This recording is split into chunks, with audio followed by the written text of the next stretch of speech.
Hello everyone! Now that we've learned how any object or image can be simplified using basic shapes, we are going to move a step ahead into drawing all of the shapes within one object.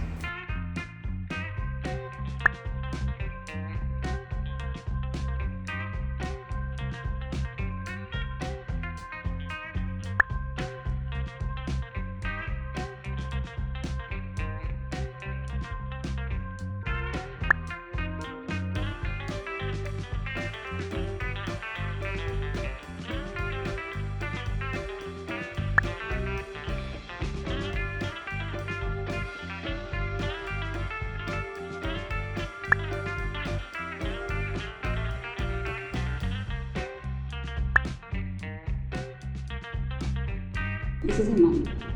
I am an artist. Specifically, I am a self-taught artist. I have learned art through YouTube videos and experimenting.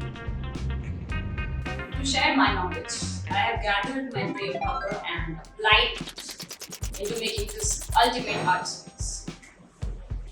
We start from the basics and we go all the way up.